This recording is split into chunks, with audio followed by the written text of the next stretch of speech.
आज की इस क्लास में हम लोग स्वर संधि के अंतर्गत दीर्घ संधि, गुण संधि, इस सब को हम लोग पढ़ेंगे। तो स्टार्ट करते हैं। वीडियो हम लोग कहाँ से पिछले क्लास में पढ़े थे, पार्ट 1 में हम लोग पढ़ाई किए थे संधि प्रकरण के बारे में। उसमें बताए थे संधि का भेद, मतलब संधि का परिभाषा बताए थे। उसके बाद आगे चले थे तो डिफाइन किए थे संधि कितने प्रकार के होते हैं। फिर उसके अंतर्गत हम लोग संधि के प्रकार के अंतर्गत बताए थे संधियाँ 3 प्रकार की होती है, स्वर संधि, व्यंजन संधि और विसर्ग संधि। उसके बाद फिर हम लोग डिफाइन किए थे स्वर संधि को, स्वर संधि किसको कहते हैं।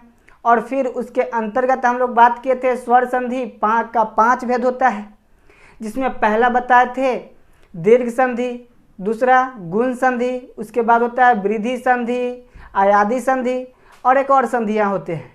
तो ये मुख्य रूप से स्वर संधि के अंतर्गत 5 संधि होता है। उसके बारे में हम लोग बात किए थे पिछले क्लास में। आज की इस क्लास में हम लोग बात कर रहे हैं सबसे पहले दीर्घ संधि के बारे में। तो देखिए दीर्घ संधि कहता क्या है। दीर्घ संधि कहता है कि यदि 2 समान वर्ण एक साथ आएंगे, 2 समान वर्ण एक साथ आएंगे तो उसका दीर्घ हो जाता है। कहने का मतलब यदि अ और आ एक साथ आ रहा हो तो दीर्घ उसका हो जाएगा, मतलब मिल करके अ प्लस आ मिल करके उसका दीर्घ हो जाएगा, मतलब आ हो जाएगा। ह्रस्व ई और दीर्घ ई एक साथ आ रहा हो तो दोनों मिल करके उसका दीर्घ हो जाएगा, मतलब दीर्घ ई वहाँ पे प्रयोग होगा। ह्रस्व ऊ और दीर्घ ऊ दोनों मिल करके एक साथ आ रहा हो तो मिल करके दीर्घ ऊ बन जाता है। ह्रस्व री और दीर्घ री दोनों एक साथ आ रहा हो तो दोनों के स्थान पर मिल करके चेंज होकर के क्या बन जाता है, दीर्घ री बन जाता है। तो दीर्घ संधि के अंतर्गत हम लोग कौन कौन से पार्ट के पढ़ेंगे, तो जितने भी ह्रस्व ऊ, दीर्घ ऊ, ह्रस्व ई, दीर्घ ई, ह्रस्व री, दीर्घ री, अ और आ, ये पार्ट सब है। ये सारा के सारा पार्ट का जो संधि हम लोग करते हैं वो सारे के सारे संधि को हम लोग दीर्घ संधि के अंतर्गत पढ़ते हैं। तो अभी हम लोग स्टार्ट कर रहे हैं दीर्घ संधि के बारे में। सबसे पहले लिखेंगे दीर्घ संधि। दीर्घ संधि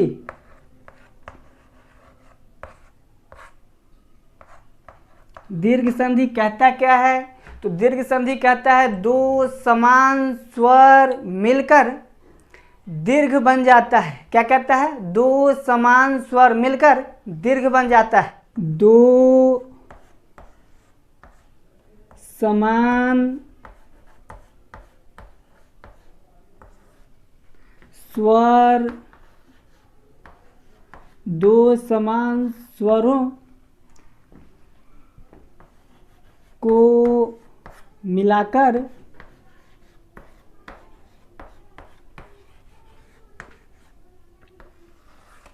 दो समान स्वरों को मिलाकर दीर्घ हो जाता है। क्या हो जाता है, दीर्घ हो जाता है। दीर्घ हो जाता है।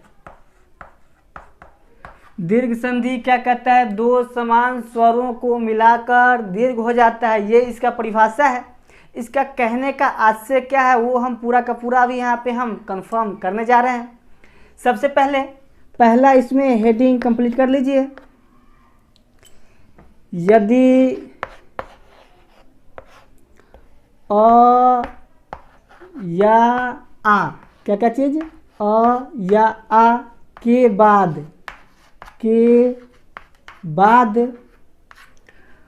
अ या आ आए तो दोनों मिलकर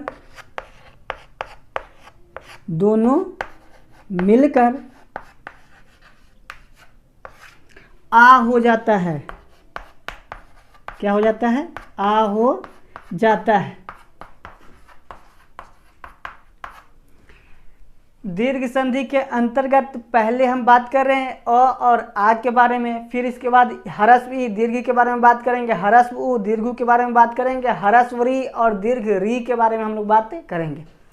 तो अभी पहला टॉपिक में हम लोग बात कर रहे हैं यदि अ या आ के बाद अ या आ आए तो दोनों मिलकर आ हो जाता है, मतलब उसका दीर्घ अ और आ का दीर्घ क्या कहलाएगा, आ कहलाता है, तो आ हो जाता है। एग्जाम्पल के ऊपर हम लोग बात कर रहे हैं, तो यहाँ पे रमा जोर अनुजा क्या है, रमा जोर अनुजा।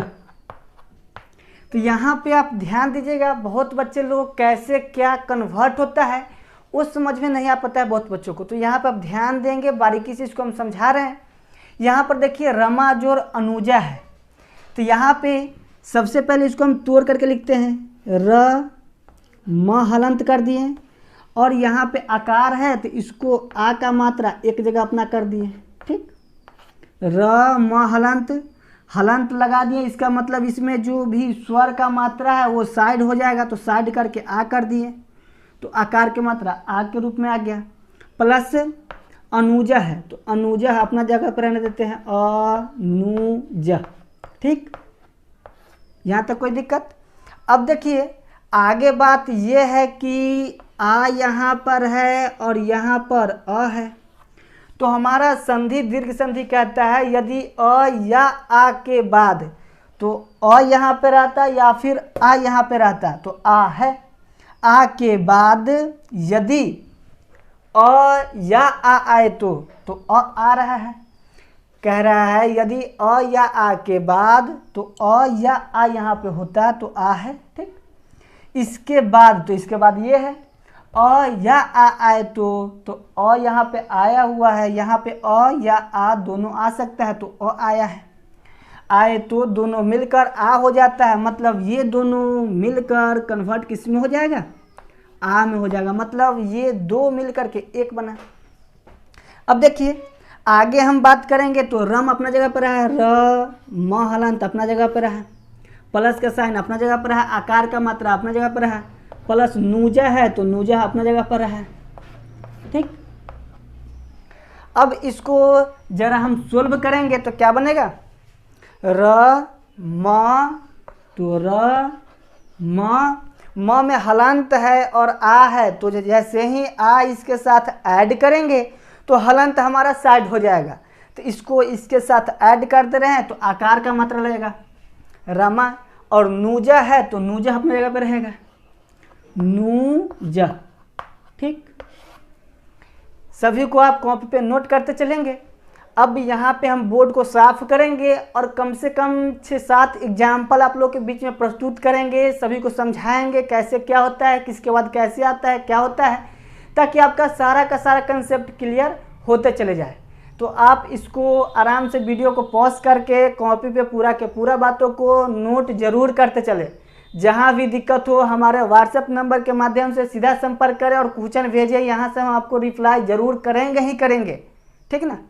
तो आगे हम इसको मिटाते हैं, इस एग्जाम्पल को भी डील करेंगे आप लोग के बीच में, उदाहरण पेश करते हैं, और सभी के सभी उदाहरण को आप समझ लीजिए बारीकी के साथ, आपको कहीं भी कोई दिक्कत दीर्घ संधि के अंतर्गत नहीं होने वाला है। तो सबसे पहला एग्जाम्पल हमारा क्या है, तो इसको सोल्व करते हैं। रतन प्लस आग्रह, क्या है, रतन प्लस आग्रह। तो यहाँ पर देखिए रतन जो है तो इसको हम सोल्व करके क्या कर सकते हैं, र त न हलंत के रूप में तोड़ सकते हैं। यहाँ पर ध्यान से देखिए, तो इसको हम सोल्व करके इसको ऐसे लिख सकते हैं, र त जो आधा है त, न हलंत अपना जगह पर, और प्लस इसमें अ के मात्रा लगा हुआ है तो न हलंत कर दिया तो अ का मात्रा अलग हो गया, ठीक। र त न, और इसमें क्या अ के मात्रा अलग कर दी, इसमें हलंत लगा दिया, रतन प्लस अ हो गया, प्लस आग्रह है, तो आग्रह को अपने जगह पर रहने दीजिए, आ क र, ठीक।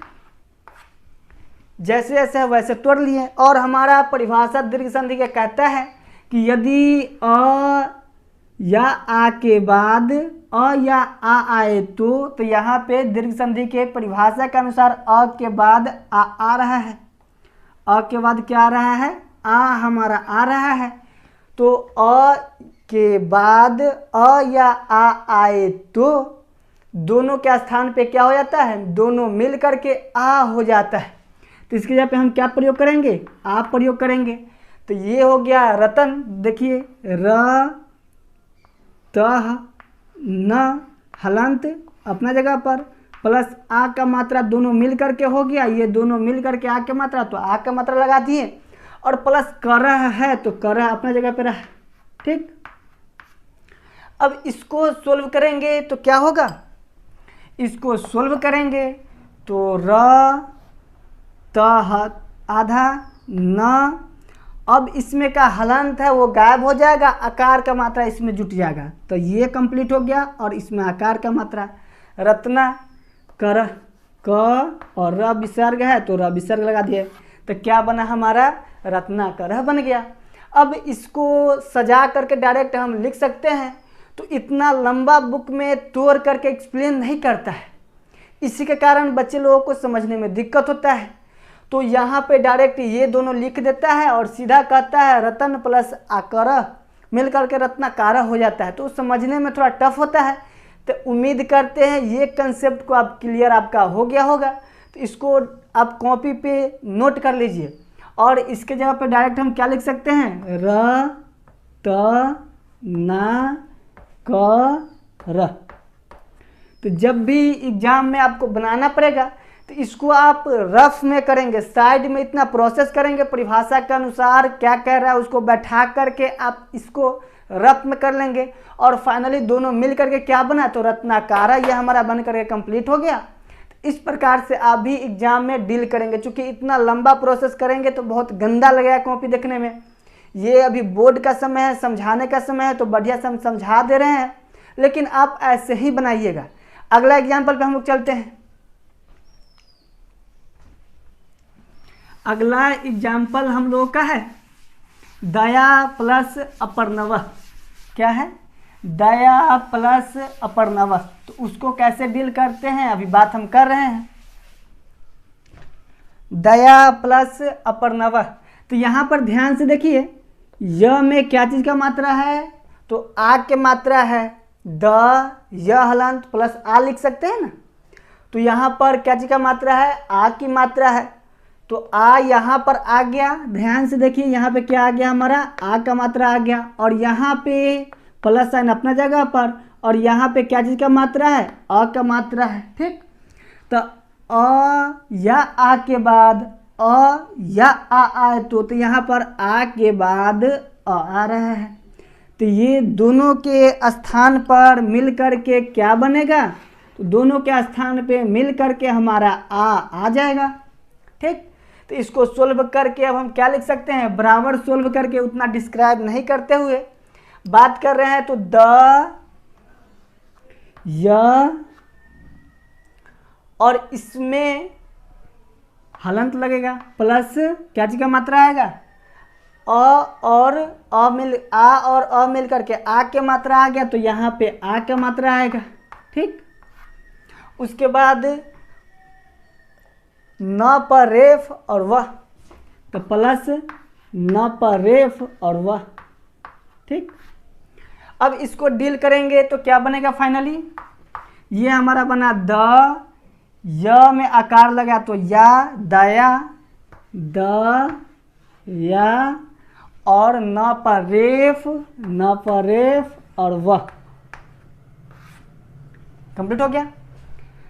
दयार्णव। अगला एग्जाम्पल हम लोग का है विद्या प्लस आलय, तो इसको भी तोड़ करके डिफाइन करते हैं। देखिए इसको एक्चुअली तोड़ेंगे तो क्या बनेगा, वि धा प्लस आलय है, तो इसको हम ऐसे लिख सकते हैं वि धा प्लस आ। इसी में आ की मात्रा है उसको हटा दिए हैं तो वि धा हलंत कर दिए हैं, और आकार का मात्रा है तो आकार का मात्रा यहाँ पे हम अपना लिख दिए हैं, कहीं कोई दिक्कत। आगे है आलय तो प्लस आलय आलय। अब देखिए परिभाषा के अनुसार आ के बाद आ आए तो भी क्या बनेगा, तो परिभाषा के अनुसार आ के बाद आ आएगा तो भी दोनों मिल करके इसके स्थान पर क्या होगा, तो आ हो जाएगा। तो अब इसको तोड़ करके लिखेंगे तो हमारा फाइनली तैयार होगा, वि धा अब हलंत का मात्रा गायब हो जाएगा, आकार का मात्रा इसमें आ जाएगा। चूंकि ये के इसके बाद ये आकार का मात्रा आया तो जैसे ही आकार लगाते हैं तो इसका हलंत गायब हो जाता है। स्वर का मात्रा जैसे ही ऐड होता है तो हलंत खत्म हो जाता है, तो खत्म कर दिया। ल या, तो ल और या, मतलब ये हमारा फाइनली तैयार हो गया, विद्यालय कंप्लीट हो गया। अब आगे है राम प्लस ऐनम। राम प्लस ऐनम है, इसको आप कॉपी पे नोट करते चलेंगे सभी को। बिल्कुल एग्जाम्पल को जहाँ पे दिक्कत हो आप हमारे व्हाट्सएप पे शेयर करें, आपको हम हमेशा बताने के लिए मौजूद रहते हैं। आगे है हम लोग का राम प्लस ऐनम, इसको मिटाते हैं तब तक।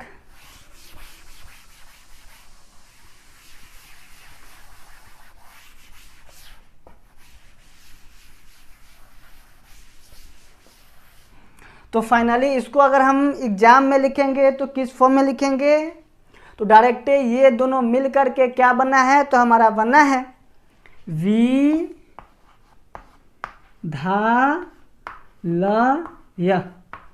वो जितना चीज़ बताया है वो हम कंसेप्ट बताए हैं, कंसेप्ट आपका क्लियर होना चाहिए।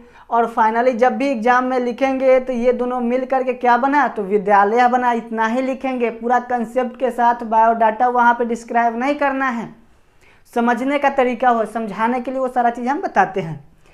आगे है क्वेश्चन राम प्लस ऐनम, इसको सोल्व करते हैं। इसको देखिए, राम तो रा म, तो इसको लिख सकते हैं म में म हलंत और अ कर सकते हैं। तो यहाँ पे अ का मात्रा आया, यहाँ पर भी अ का मात्रा आया, तो अ और अ मिल करके क्या बनेगा, आ बनेगा। तो फाइनली इसको करेंगे तो ऐसे तोड़ करके ही बताते हैं। पहले देखिए, राम प्लस ऐनम है, तो यहाँ पर म पूरा है, इसमें स्वर का मात्रा भी लगा हुआ है, तो हलंत लगा दिए और अ का मात्रा इसका हटा दिए, अलग कर दिए हम, ठीक। इसके बाद ऐनम है, तो प्लस अ य न म, कहीं कोई दिक्कत। अब बात करेंगे तो कहता है हमारा दीर्घ संधि का डिफिनीशन कि अ के बाद अ या आए, तो अ के बाद अ या आ, तो अ आ रहा है, अ प्लस अ मिलकर के क्या बनेगा, तो आ बनेगा। इसके स्थान पे क्या हम लोग रखेंगे, तो आ रखेंगे। अब इसको सोल्व करेंगे तो क्या फाइनली बन करके तैयार होगा, र आकार, तो र आकार, म उसमें आकार का मात्रा, तो म उसमें आकार का मात्रा, य न म, तो य न म। चूंकि कहिएगा यहाँ पे छोटी न है, यहाँ पे बड़ी न क्यों लगाए हैं, तो इसलिए लगाए हैं चूंकि रामायण जब भी लिखा जाता है तो उसमें बड़ी न का यूज होता है, और ऐनम जब लिखा जाता है तो छोटी न का यूज होता है। तो इस फॉर्म में तोड़े और फाइनली बड़ी न के फॉर्म में चेंज करके कन्वर्ट करके अपना बना दिया। चूंकि शुद्ध रूप में लिखने का तरीका भी होना चाहिए, जो हम बना रहे हैं वो शुद्ध कंप्लीट होना चाहिए, तो इसलिए उस फॉर्म में अपना सजाए हैं। आगे है क्वेश्चन हम लोग का महा प्लस अनुभव। तो यहाँ पर देखिए डायरेक्ट आ की मात्रा है, यहाँ पर अ के मात्रा है, तो आ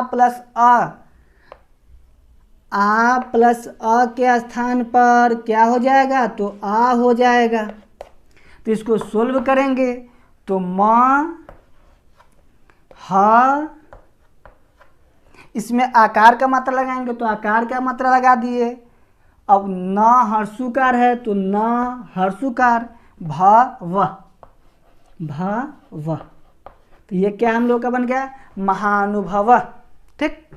तथा जो अस्तु है अगला पार्ट, तो इसको सोल्व करेंगे तो यहाँ पर भी आ की मात्रा है, यहाँ पे अ का मात्रा है, तो आ का मात्रा और अ की मात्रा दोनों मिल करके क्या बनेगा, आ बनेगा।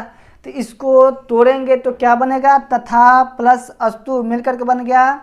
सोल्व करेंगे तो त, ठीक। उसके बाद थ,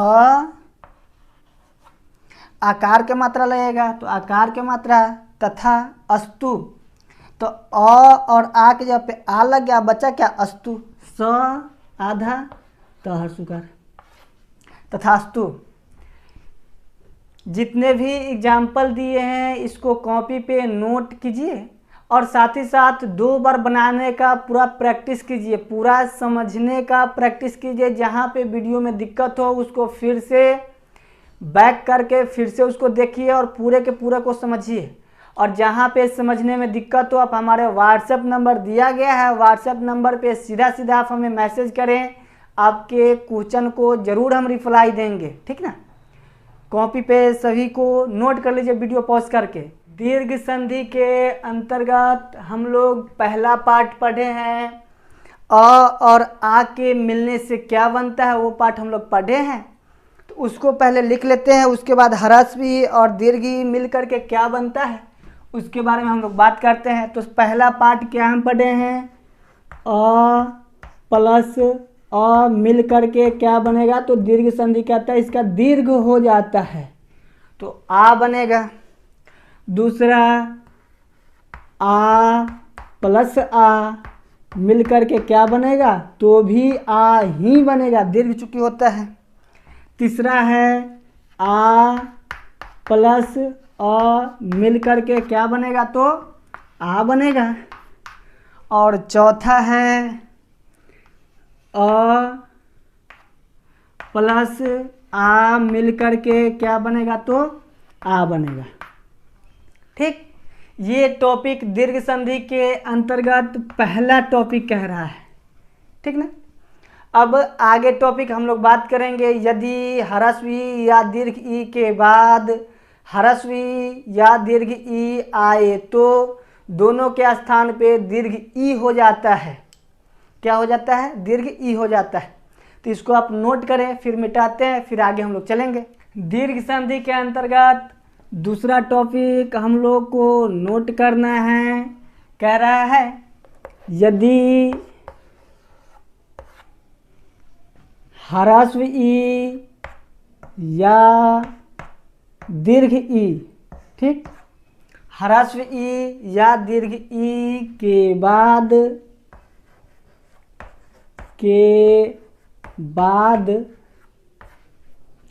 ह्रस्व ई या दीर्घ ई आए तो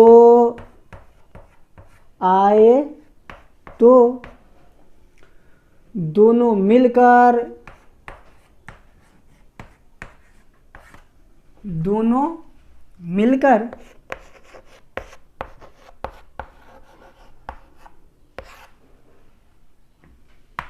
दीर्घ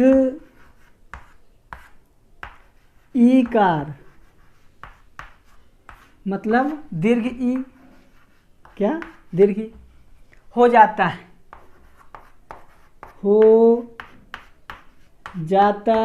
है, जैसे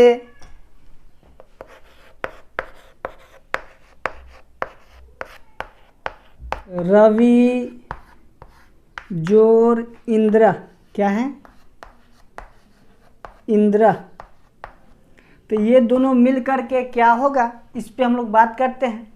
तो यहाँ पर इसको पहले तोड़ करके लिखते हैं, क्या क्या इसका कहने का मतलब है जो दिया गया है। इसको लिख सकते हैं तो र, इसको लिखेंगे तो व हलंत, ठीक, ख मत समझिएगा, ये र है, ये व हलंत है। और हर्षीकार का मात्रा है, ये हर्षीकार का मात्रा है, पीछे से लगता है तो दीर्घीकार का मात्रा होता है। तो ये हर्षीकार का मात्रा है तो हर्षीकार, प्लस इंद्र है तो ई दीर्घ ई है, न द उसमें र लगा गया है और विसर्ग है, इंद्र। तो हमारा परिभाषा कह रहा है यदि ई ह्रस्व ई या दीर्घ ई के बाद, क्या चीज़, यदि ह्रस्व ई या दीर्घ ई के बाद, तो ह्रस्व ई है उसके बाद, तो इसके बाद ये है, ठीक। ह्रस्व ई या दीर्घ ई आए तो ह्रस्व ई, यहाँ पे ह्रस्व ई भी रह सकता है या दीर्घ ई भी रह सकता है। तो ह्रस्व ई या दीर्घ ई आए तो दोनों के स्थान पर मिलकर के दीर्घ ईकार हो जाता है। सबसे पहले इसका कहने का क्या मतलब है वो आपको भी हम डील कर रहे हैं, ठीक ना। कहने का क्या मतलब है, कहने का मतलब इसका ये है कि ह्रस्व ई या दीर्घ ई के बाद, मतलब ह्रस्व ई या फिर दीर्घ ई के बाद ह्रस्व ई या फिर ह्रस्व ई यहाँ पर लिखेंगे, या फिर इसको लिखेंगे तो दीर्घ ई, फिर इधर करेंगे तो ह्रस्व ई करेंगे। ठीक, 4 है। ह्रस्व ई या ह्रस्व ई के बाद ह्रस्व ई आए तो दोनों मिलकर दीर्घ हो जाता है। दीर्घ ई के बाद ह्रस्व ई आए तो भी दीर्घ हो जाएगा। दीर्घ ई के बाद दीर्घ ई आए तो भी मिलकर के दीर्घ ई हो जाएगा। और ह्रस्व ई के बाद दीर्घ ई आए तो भी मिलकर के दीर्घ ई हो जाएगा। ठीक है, इसका कहने का डिफिनीशन के कहने का मतलब ये पूरा हुआ। ठीक, मतलब ह्रस्व ई प्लस ह्रस्व ई मिलकर के दीर्घ ई होगा। दीर्घ ई सीधा सीधा समझिए, 2 ई है, दोनों मिलकर के उसका दीर्घ ई हो जाता है। ठीक ना, सीधा वे में कहा जाए तो 2 ई है, अब ह्रस्व रहे या दीर्घ रहे उसका मैटर, सीधा सीधा हम लोग किसका यूज करेंगे, दीर्घ ई का यूज करेंगे। ठीक ना, तो यहाँ पर वही है, र व ह्रस्व ई और दीर्घ ई है, तो दोनों के स्थान पर क्या यूज हम लोग करेंगे, तो दोनों के स्थान पे हम लोग दीर्घ ई का यूज करेंगे। क्या चीज़ का यूज करेंगे, दीर्घ ई का यूज करेंगे। तो फाइनली दोनों मिल करके क्या बनेगा, र और व है, और दीर्घ ई इसमें ऐड करेंगे, जोड़ेंगे। तो अभी यहाँ से आगे से लगा हुआ हर्षिकार, तो दीर्घ ई है तब पीछे से लगेगा रवि, और ये दोनों मिल करके तो ये बन गया, पीछे से हो गया। और न द संयुक्त और विसर्ग लगा हुआ है, तो न द संयुक्त और विसर्ग, मतलब क्या बना, तो रविंद्र बना। उम्मीद करते हैं आप लोग को समझ में आ गया होगा। कहीं पर भी कोई दिक्कत हो हमारे व्हाट्सएप नंबर पे सीधा संपर्क करें, आपको ज़रूर हम विशेष रिप्लाई करेंगे। ठीक ना, आगे एग्जाम्पल और बात करते हैं। अभी इसको आप पूरा के पूरा को वीडियो पॉज करके कॉपी पर ज़रूर नोट कर लीजिए, फिर आगे 4-5 एग्जाम्पल को लेकर के आगे बात करते हैं। आगे हम लोग एग्जाम्पल के ऊपर बात कर रहे हैं। तो यहाँ पे पहला एग्जाम्पल आप देख रहे हैं, कवि जोड़ ईश्वर है। तो इसको तोड़ेंगे तो क्या बनेगा, तो इसमें भी पहले शॉर्ट फॉर्म में आपको हम समझाते हैं। क है, व है, उसमें हर्षिकार लगा गया है, तो वह हलंत कर दिए और हर्षिकार का मात्रा यहाँ निकाल दिए ताकि आपको सही से दिखाई दे सके, है ना। तो ई लगा दिए, ई का ही मात्रा आगे से लगता है और दीर्घ का मात्रा पीछे से लगता है। ठीक ना, ह्रस्व ई इस प्रकार से होता है, दीर्घ का मात्रा इस प्रकार से होता है। ठीक, तो यहाँ पे अभी है, अब आगे बचा हुआ है हमारा ईश्वर है, तो ई स्वर। ठीक, तो अब देखिए हमारा जो परिभाषा कह रहा है कि ई और ई मतलब ह्रस्व ई या दीर्घ ई के बाद ह्रस्व ई या दीर्घ ई आए तो मतलब सीधा सीधा 2 ई है, दोनों ई के स्थान पर मिल कर के बड़ी ई हो जाता है, मतलब दीर्घ ई हो जाता है।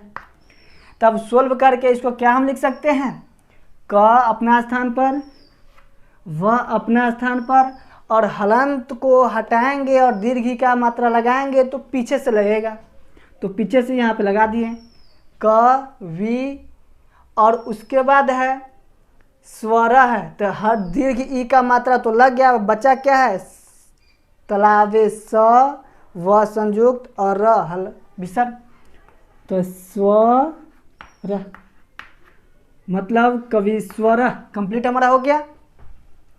अब जब भी एग्जाम में लिखेंगे तो इस दोनों टर्म के बाद सीधा इसका यूज करेंगे, बीच वाले टर्म को आप रफ में करके समझ लेंगे खुद से, फाइनली क्या बनेगा वो आपको कंफर्म मालूम चल जाएगा। आगे है मही प्लस इंद्र है, तो यहाँ पर भी आप ध्यान से देखेंगे, यहाँ पर क्या है, तो इसको हम शॉर्ट में तोड़ करके लिखते हैं, यहाँ पर आगे बात करते हैं।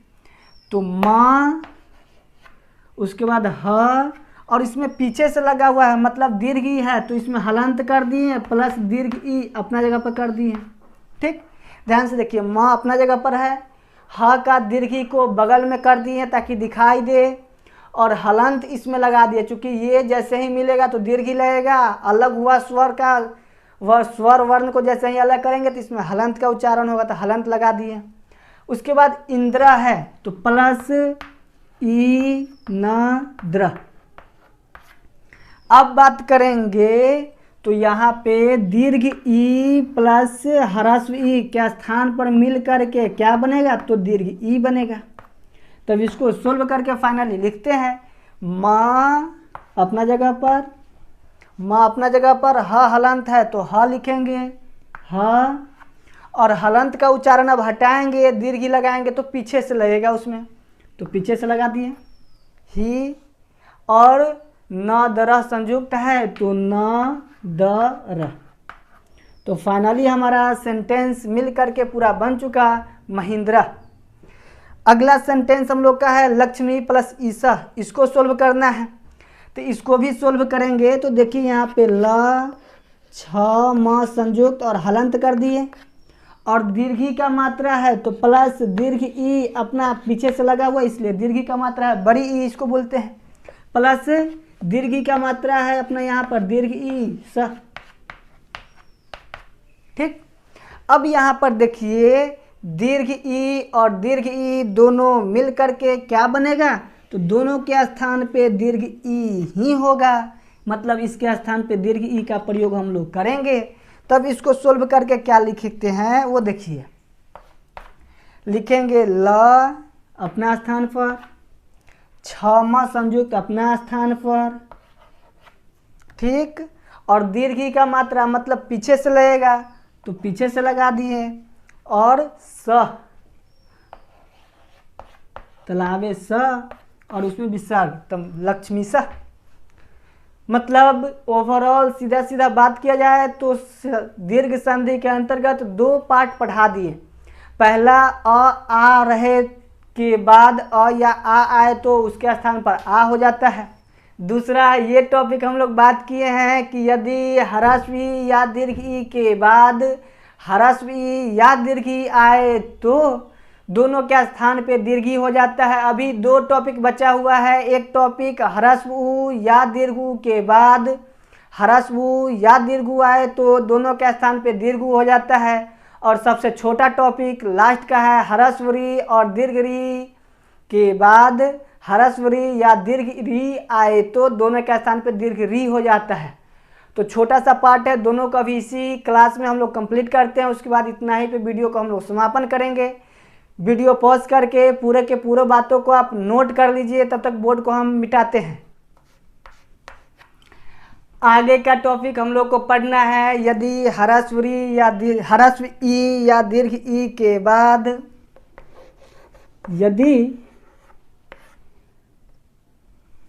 ह्रस्व ई और दीर्घ ई को हम लोग पढ़ लिए हैं। अब ह्रस्व उ और दीर्घ उ पर पढ़ेंगे। यदि ह्रस्व उ या दीर्घ उ के बाद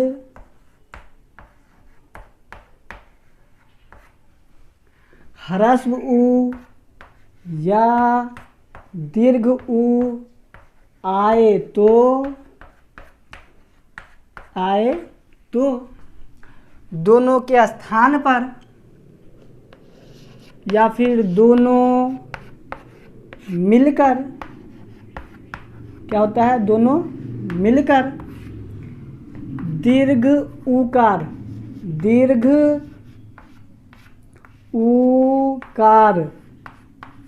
या फिर इसी को ऐसे लिखते हैं दीर्घ उ हो जाता है। क्या हो जाता है,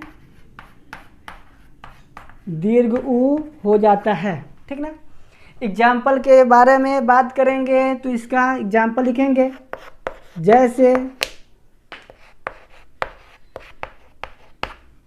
जैसे में क्या आएगा, भानु प्लस उदय। क्या है, भानु प्लस उदय। तो यहाँ पर देखिए सबसे पहले बात करते हैं सेंटेंस को कहने का क्या मतलब हुआ। तो सेंटेंस को कहने का मतलब ये है, सेंटेंस ये कहना चाहता है कि यदि उ ह्रस्व उ या दीर्घ उ के बाद, तो ह्रस्व उ ये है, दीर्घ उ ये है। ठीक, तो ह्रस्व उ या दीर्घ उ के बाद ह्रस्व उ आए तो मिल करके दीर्घ उ हो जाएगा, या दीर्घ उ के बाद ह्रस्व उ आए तो दोनों मिल करके क्या हो जाएगा, दीर्घ ऊ हो जाएगा। या फिर कहने का इसका उल्टा, दीर्घ ऊ प्लस दीर्घ ऊ आ जाए तो दोनों मिल करके दीर्घ ऊ हो जाएगा। या फिर अंतिम ह्रस्व ऊ, या फिर इसको तो चेंज करके किया जा सकता है, ह्रस्व ऊ के बाद दीर्घ ऊ आ जाए तो क्या हो जाएगा, दीर्घ ऊ हो जाएगा। सीधा सीधा कहने का मतलब है दो छोटा छोटा ऊ मिल करके दीर्घ ऊ हो जाता है। ह्रस्व ऊ प्लस ह्रस्व ऊ मिल करके दीर्घ ऊ हो जाएगा। ह्रस्व दीर्घ ऊ प्लस ह्रस्व ऊ मिल करके दीर्घ ऊ हो जाएगा। दीर्घ ऊ प्लस दीर्घ ऊ मिल करके दीर्घ ऊ हो जाएगा। ह्रस्व ऊ प्लस दीर्घ ऊ मिल करके दीर्घ ऊ हो जाएगा। सीधा सीधा कहा जाए एक शब्द में तो दो ऊ आपस में मिल करके दीर्घ ऊ हो जाता है, ठीक ना। ह्रस्व रहे दीर्घ रहे, दीर्घ रहे ह्रस्व रहे, ह्रस्व रहे ह्रस्व रहे, दीर्घ रहे दीर्घ रहे, कोई दिक्कत नहीं है, ठीक ना। सीधे दो ऊ मिल करके क्या हो जाता है, दीर्घ ऊ हो जाता है। तो यहाँ पे है भानु प्लस उदय, इसके बारे में हम लोगों को बातचीत करना है, तो इसको आप नोट कर लीजिए। तब तक मिटाते हैं साइड में हम।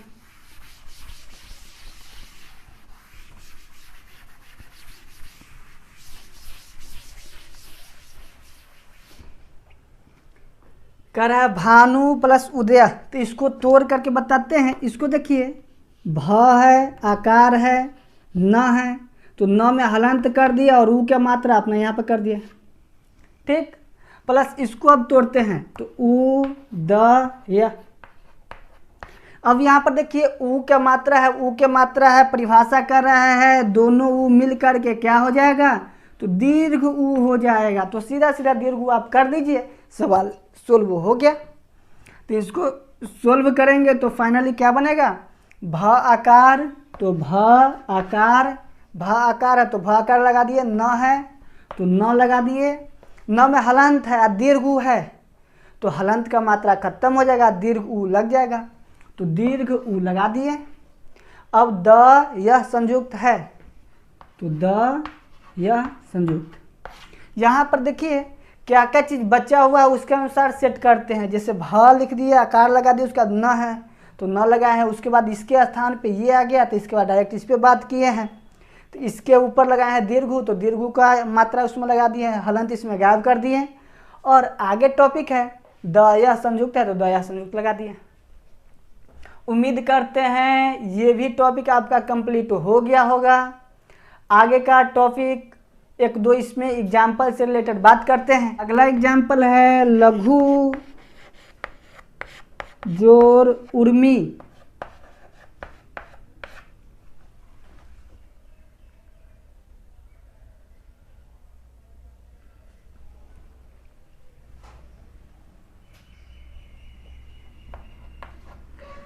अगला एग्जाम्पल हम लोग बात कर रहे हैं लघु प्लस उर्मी के बारे में। क्या चीज़ के बारे में, लघु प्लस उर्मी के बारे में बात कर रहे हैं। तो यहाँ पर भी देखिए इसको तोड़ करके बताते हैं। ल है, घ है तो घ लिख दिए और ऊ का मात्रा यहाँ पर लिख दिए, इसमें क्या हलंत लगा दिए, ठीक। लघु प्लस उर्मी है तो प्लस अपना जगह पे, ऊ अपना स्थान पे, मी ऊपर रेफ और विसर्ग लगा दिए। अब देखिए हमारा परिभाषा कह रहा है ऊ और ऊ मिल करके क्या हो जाएगा, तो दीर्घ ऊ हो जाएगा। क्या हो जाएगा, दीर्घ ऊ हो जाएगा।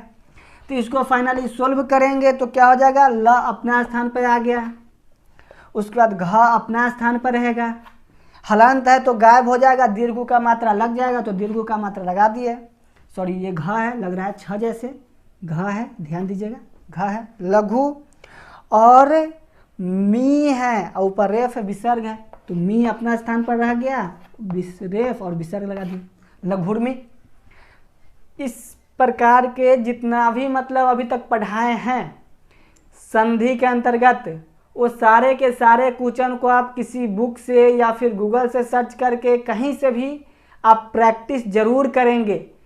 प्रैक्टिस के समय में जिस भी क्वेश्चन में दिक्कत हो हमारे व्हाट्सएप नंबर पे सीधा सीधा शेयर कर देंगे, आपको हम जरूर से जरूर रिप्लाई करेंगे। व्हाट्सएप आप सीधा सीधा सेंड कर सकते हैं, ठीक ना।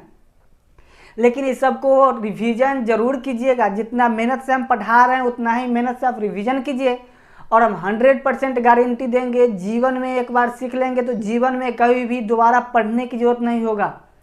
हम लोग आज से लगभग आपको बता दें कि 2012-13 सेशन था हमारा मैट्रिक का, 13 में मैट्रिक कंप्लीट हुआ था, उसी समय सारा टॉपिक को पढ़े थे और आज के डेट में आप लोग के बीच में इस सबको डिस्क्राइब कर रहे हैं, सारा चीज़ डिटेल के साथ बता रहे हैं। तो आप भी धैर्य के साथ ध्यानपूर्वक सभी टॉपिकों को समझते हुए और प्रैक्टिस जरूर करें। सब चीज़ों का मूल क्या चीज़ है? तो प्रैक्टिस है। अगर आपका प्रैक्टिस सही है तो हर सवाल बनेगा, प्रैक्टिस में रहेगा। तो प्रैक्टिस जैसे ही छोड़िएगा सवाल बिल्कुल नहीं बन पाएगा। तो आगे अब हम लोग का टॉपिक बच रहा है दीर्घ संधि के अंतर्गत ह्रस्व री और दीर्घ री के बारे में।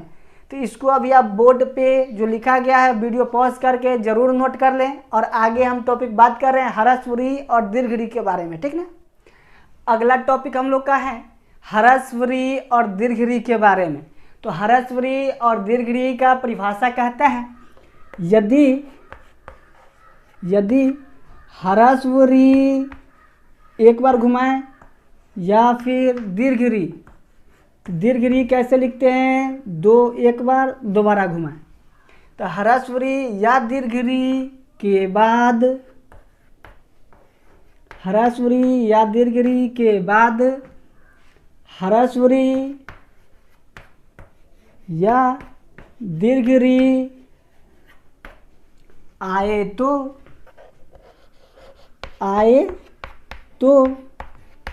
दोनों के स्थान पर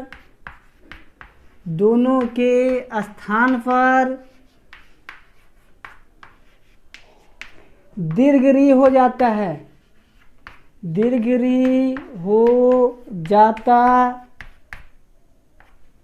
है, ठीक ना।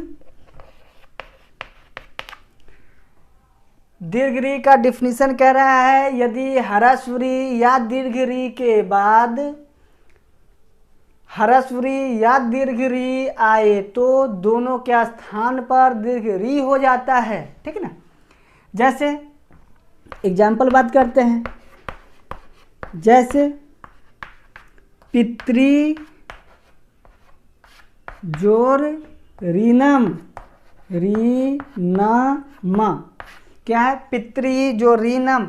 तो यहाँ पर देखिए तोड़ करके लिखेंगे तो पी त हलंत और प्लस ये री है तो री अपना स्थान पर, प्लस रीनम तो री अपना स्थान पर, न अपना स्थान पर। अब देखिए परिभाषा हमारा कह रहा है यदि ह्रस्व री या दीर्घ री के बाद ह्रस्व री या दीर्घ री आए तो दोनों के स्थान पर दीर्घ री हो जाएगा। कौन सा री होगा? दीर्घ री हो जाएगा, ठीक ना। इसमें 2 बार घुमाते हैं और ह्रस्व री में 1 बार घुमाते हैं, ठीक ना, ध्यान रखिएगा। तो इसको सोल्व करेंगे तो फाइनली क्या बनेगा? तो बनेगा हमारा पी लिखा गया है, त हलंत है तो त, अब हलंत को हटाएंगे तो डबल री लगेगा। तो डबल री कैसे लिखते हैं? बड़ी री ऐसे लगाते हैं, ठीक ना, 2 बार लगाते हैं। पितृ न बड़ी तो बड़ी न लगाएंगे और म हलंत है तो म लगाएंगे, पितृनम हो गया। बात समझ में आया? आज की क्लास को इतना ही पे हम ड्रॉप करते हैं।